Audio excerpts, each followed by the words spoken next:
వాళ్ళంతా చదువుల తల్లి సరస్వతీదేవి ఉపాసకులు. ఒంటి మీద తెల్లని వస్త్రాలు, పెదాల మీద సరస్వతి నమస్తుభ్యం అన్న శ్లోకం, భుజాన మధుకరపు మూట, మొహాల్లో ఆధ్యాత్మిక కాంతి. చూడగానే ఎవరి సరస్వతి బిడ్డలు అన్న ప్రశ్న ఉదయిస్తుంది.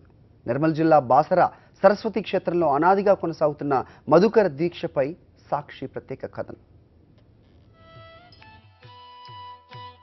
జ్ఞానం కరువైతే ఎంత సంపద ఉన్నా వ్యర్థమే, ఎన్ని శక్తియుక్తులు ఉన్నా నిరుపయోగమే.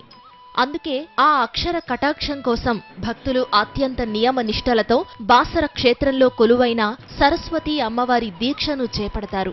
ఆ దీక్షను మధుర దీక్షగా పేర్కొంటారు. అష్టాదశ పురాణకర్త వ్యాస భగవానుడే ఈ మధుర దీక్షకు అంకురార్పణ చేశాడని ప్రతీతి. ఈ దీక్షను చేపట్టడం కోసం దేశవ్యాప్తంగా భక్తులు బాసరకు తరలివచ్చి కొన్ని రోజుల పాటుగా అత్యంత భక్తి ప్రపత్తులతో దీక్ష చేస్తారు. విద్యకు ఆదిదేవత అయిన సరస్వతి అమ్మవారి అనుగ్రహాన్ని ఆకాంక్షిస్తూ వ్యాస మహర్షి నిర్దేశించిన జీవన విధానం ద్వారా భక్తులు ఈ దీక్ష చేపడుతున్నారు. ఈ దీక్ష చేపట్టదలిచిన భక్తులు బాసరకు వచ్చి మొదటగా ఆలయ అర్చకుల నుంచి మంత్రోపదేశం పొందాలి. 5, 9, 11, 41 రోజులు ఇలా ఎవరికి తోచిన విధంగా వీలును బట్టి దీక్షా కాలాన్ని ఎంచుకుంటారు.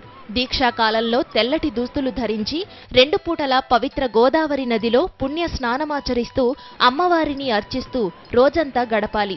ఒంటిపూట భోజనం చేస్తూ కటిక నేలపైనే నిద్రించాలి. భిక్షను కూడా బాసర గ్రామంలోని కొందరు సద్బ్రాహ్మణుల ఇళ్లల్లోంచే ప్రతిదినం స్వీకరించాలి. అమ్మవారి దగ్గర మాత్రం చాలా సత్యం ఉంది. మా అల్లుడికి కార్డియాలసిస్ సీట్ రావాలని నేను మొక్కున్నాను. ఆ కార్డియాలసిస్ సీట్ వచ్చింది. అందుకని నేను 41 రోజు నుంచి నేను దీక్షలో ఉన్నాను. నాకు షుగర్ ఉంది, బీపీ ఉంది, ఆయాసం ఉంది. అయినా కూడా నేను 41 రోజుల నుంచి చేయగలుగుతున్నాను. అంటే మనం రాగానే పంతులు గారి దగ్గర మంత్రోపదేశం తీసుకోవాలి. మన సమస్య ఏంటో చెప్తే వారు మంత్రోపదేశం ఇస్తారు. ఆ మంత్రాన్ని మనం అనుష్ఠానం చేసుకుంటూ ఇక్కడే ఉండాలి. 10:30కి భిక్షకి వెళ్ళి 11 మంది బ్రాహ్మణ ఇళ్లలో భిక్ష తీసుకోవాలి. అదే తిని ఉండాలి. మళ్ళీ మర్నాడు ఉదయం దాకా ఆ భిక్షతోటే మనం సరిపెట్టుకోవాలి. కాకపోతే కాయలు పాలు తీసుకోవచ్చు. అది తీసుకుంటూ ఉంటే ఆరోగ్యంగానే అంతా బాగుంది. బాసర ఆలయం వెలిసినప్పటి నుంచి ఈ దీక్ష ఆచరణలో ఉంది. ఈ దీక్షను దేశవ్యాప్తంగా కేవలం బాసర క్షేత్రంలో చేపడుతుండడం విశేషం. విద్యాస్వరూపిణి అయిన జ్ఞాన సరస్వతి అమ్మవారి బాసర క్షేత్రంలో ఈ భిక్ష అనే సనాతనమైనటువంటి సాంప్రదాయం ఇక్కడ కొనసాగుతుంది. అందులో భాగంగానే భక్తులు తమ కోరికలను నెరవేర్చుకోవడానికి ఇక్కడ భిక్ష చేస్తూ ఉంటారు. ఆ భిక్షలో భాగంగానే అమ్మవారి క్షేత్రంలో వారికి వాళ్ళకు నక్షత్రాన్ని బట్టి వారికి మంత్రం ఇవ్వడం జరుగుతుంది. ఆ మంత్రాన్ని కనుక ఈ క్షేత్రంలో జపించినట్టయితే, సిద్ధించుకున్నట్టయితే వారి కోరికలు తప్పక నెరవేరుతాయి.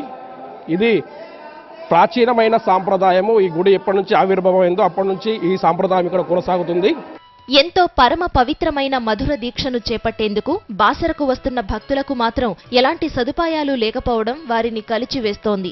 దీక్షా కాలంలో విశ్రాంతి తీసుకునేందుకు సరైన వసతి గదులు లేకపోవడం, మహిళా దీక్షాదారులకు బాత్రూం సదుపాయాలు లేకపోవడంతో భక్తులు తీవ్ర ఇబ్బందులు ఎదుర్కొంటున్నారు.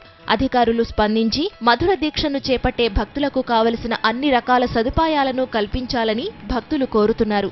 అనిల్ కుమార్, సాక్షి న్యూస్, ఆదిలాబాద్.